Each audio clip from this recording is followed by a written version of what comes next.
आज आपके सामने लाया हूँ एक ऐसे पेशेंट की जहाँ पर पेशेंट को वेरिकोसील भी था और साथ में निल स्पर्म काउंट या एज़ोस्पर्मिया के पेशेंट भी थे। सबसे पहले जब ऐसी कभी सिचुएशन होती है तो वहाँ पर पेशेंट पैनिक करता है, वो कहता है वेरिकोसील की वजह से मेरे को हो गया और अब वेरिकोसील की वजह से अब मेरे को दिक्कत आएंगी, अब मेरे को सर्जरी करवा लेनी चाहिए, हमें ये करवा लेना चाहिए, उसके बिना हमारे स्पर्म काउंट नहीं आएंगे। बट यहाँ पर पेशेंट को मेरा दिखाने का मोटिव ये है कि अगर आप वेरिकोसील के पेशेंट हो तो आपके स्पर्म काउंट बढ़ सकते हैं, उसमें कोई दिक्कत नहीं आती। अब मैं उसके पीछे रीज़न समझाता हूँ कैसे हम उसको पॉजिटिविटी की तरफ ले जा सकें, मतलब कि कैसे हम स्पर्म काउंट को बढ़ा सकें। क्योंकि क्या होता है, पेशेंट सबसे पहले नेगेटिव तो अपने वेरिकोसील की वजह से होता है, दूसरा वो वहाँ पर होप खो देता है क्योंकि उसको ये लगता है कि वेरिकोसील जब तक रहेगा तब तक मेरे स्पर्म काउंट बढ़ेंगे ही नहीं। बट ऐसा नहीं होता, ऐसा बिल्कुल भी नहीं होता, क्योंकि वेरिकोसील के साथ आप स्पर्म काउंट बढ़ा सकते हो, बट उसको मैनेज करके कैसे चलना है वो बता सकते हो। पहले इन सारी चीज़ों को स्टार्ट करने से पहले आप अपने सामने देखो रिपोर्ट्स, जहाँ पर पेशेंट को बायलेटरल वेरिकोसील भी है और साथ में निल स्पर्म काउंट की भी प्रॉब्लम है, बट आज की डेट में स्पर्म काउंट उनके आ चुके हैं, कोई भी उसमें दिक्कत नहीं है। अब आपने ये रिपोर्ट्स देख ली होगी, तो अब मैं आपको समझाता हूँ कि कैसे हम रिकवर कर सकते हैं एज इन वेरिकोसील में स्पर्म काउंट को। तो सबसे पहली चीज़ समझना कि कोई भी इसमें टास्क बड़ा नहीं होता। वेरिकोसील की वजह से हम स्पर्म काउंट में लैग देखते हैं।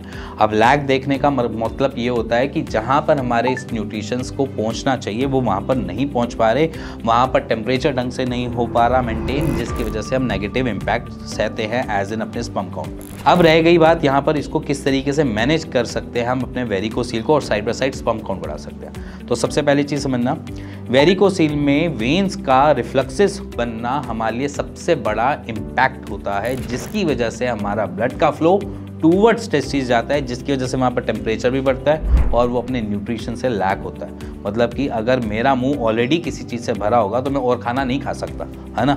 सेम टेस्टिस के साथ होता है कि अगर उनका ऑलरेडी ही ब्लड का फ्लो टूवर्ड्स वहीं पर ही जमा हुआ है, वहीं पर ही पहुँचा हुआ है, तो वो बाकी के न्यूट्रिशन कहाँ से लेगा। तो इसलिए वहाँ पर वो लैग दिखता है। अब जब वहाँ पर लैग दिखता है तो वहाँ पर स्पर्म काउंट बढ़ाना इट्स अ टास्क हो जाता है। तो अब यहाँ पर हमने क्या करना है, हमने यहाँ पर एक्सरसाइज स्टार्ट करनी है, जिससे हम कहते हैं लेग रेस एक्सरसाइजेस।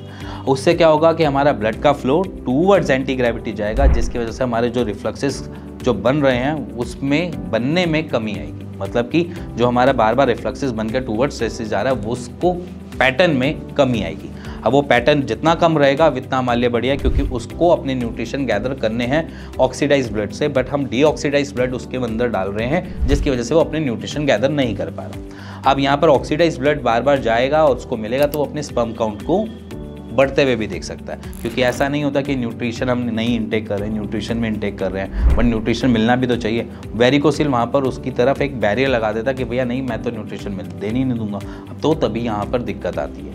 तो अब यहाँ पर ब्लड का फ्लो टूवर्ड्स टेस्टिस ढंग से पहुँच पाएगा, वो अपने न्यूट्रिशन गैदर कर पाएगा, आपको फर्टिलिटी के लिए जितनी भी रिक्वायरमेंट है न्यूट्रिशन की वो गैदर करके आपको स्पर्म काउंट दे पाएगा। अब रह गई बात यहाँ पर टेम्परेचर की। अब देखो, टेम्परेचर को मेंटेन करना थोड़ा सा ईजी नहीं होता, क्योंकि जितनी बारी रिफ्लेक्सेस बनेंगे उतनी बारी ही आपके जो स्क्रोटम है वो हैंग होगा, और जितना वो हैंग होगा उतना हमारे लिए ट्रबल बढ़ेगी। तो हम क्या करेंगे, हम यहाँ पर सपोर्टर पहनना स्टार्ट करेंगे। अब बहुत सारे लोग कहते हैं सर वैसे ही ऑलरेडी इतना हीट में रहता है तो हम सपोर्टर डाल के और हीट में डालते हैं, बट ऐसा नहीं होता। हमारे लिए चीज़ें मैनेज करना थोड़ा ईजी हो जाता है अगर हम वहाँ पर सपोर्टर पहनते हैं। सपोर्टर पहनने से बेसिकली हमारे जो न्यूट्रिशंस हैं वो ढंग से पहुँच पाएंगे, वो उधर से सारी चीज़ें कवर कर पाएंगे। जब भी हमारी हैंगिंग आएगी या कभी भी हमारे स्क्रोटम में लटकन आएगी तो वो अपने न्यूट्रिशन को कम करते हुए रिफ्लक्सेस बढ़ाना चालू कर देता है। तो हम क्या करेंगे, सबसे पहले रिफ्लक्सेस रोकने का काम करेंगे। तो रिफ्लक्सेस रोकने का काम हमारा सपोर्टर कर देता है थोड़ा सा। ऐसा तो है नहीं कि आप दिन भर अपने टांगों को ऊपर करके हमेशा लेटे रहो, ऐसा तो हो नहीं सकता ना। तो इसीलिए वहाँ पर सपोर्टर पहनना जरूरी पड़ जाता है। तो सपोर्टर पहनना हमारे लिए जरूरी है। अब रह गई बात यहाँ पर थर्ड वन की, अगर हमने उसको और तरीके से मैनेज करना है तो हमारे पास एक इनटेक प्रोसेस होता है जिसको हम कह देते हैं फूड और खाना। अब हमारी रिक्वायरमेंट है कि हमारे जितने भी रिफ्लक्सेस बन रहे हैं वो कॉज बाय किसी ना किसी वॉल ख़राब होने की वजह से बन रहे हैं ना। अगर जितना गाढ़ा खून जाएगा उतना रिफ्लक्सेस और बढ़ाएगा। तो हम क्या करेंगे, खून को थोड़ा सा पतले करने की कोशिश करेंगे, वो भी किससे, अपने प्याज खाने से, लहसुन खाने से। हम उसको खाकर अपनी खून को पतला रखने की कोशिश करेंगे, वो सही से फ्लो कर जाए और सारी चीज़ें बेटर तरीके से परफॉर्म करती रहे। अब हमने इसमें कुछ चीज़ों को ऐड करते हैं, जैसे प्याज हो गया, आपका लहसुन हो गया, इसी के साथ आपका हो गया हरी मिर्च हो गई। ये सारी की सारी हेल्प कर देती है आपके खून को थोड़ा थिनिंग लेवल पे लेकर जाने के लिए। अब ये नहीं होता कि वो बिल्कुल थिन हो जाता है, ऐसा नहीं होगा, हीमोग्लोबिन कम होगा, ऐसा कुछ नहीं होगा, बट वो थोड़ा सा आपके जो ब्लड है उसको थोड़ा थिनिंग कैटेगरी में डाल सकता है, उसके अंदर प्रॉपर्टीज़ ऐसी होती है। तो हम वहाँ से क्या करेंगे, हम अपने ब्लड को हमेशा फ्लो करवाने के लिए थोड़ा सा थिनिंग वाली चीज़ें लेना इनटेक करेंगे, जो हमारे को हमेशा अवेलेबल है। तभी हम देखते होंगे बड़े बुजुर्ग हमें कह देते हैं कि गर्मियों में बच्चा प्याज खाया कर या प्याज रखा कर। वो इसी का एक रीज़न है कि उस टाइम पर हमारी रिक्वायरमेंट जो होती है वो खून को पतला रखने के लिए होती है। तो लू जब चलती है, कभी स्ट्रोक ना पड़ जाए, कभी कहीं धक्का ना पड़ जाए खून गाढ़े होने की वजह से, तो इसी वजह से वहाँ पर हम प्रेफरेंस ये देते हैं कि आप जो है वो प्याज लहसुन ज़्यादा खाओ लू के टाइम पे। तो वही हम आज की डेट में वेरिकोसिल में वर्क करेंगे कि वो उस चीज़ को हम अडॉप्ट कर लेंगे कि अपने हर एक सब्जी में प्याज या लहसुन खा सकते हैं। अब इसी के साथ एक चीज़ और मैटर करती है कि आपका रिलैक्स होना।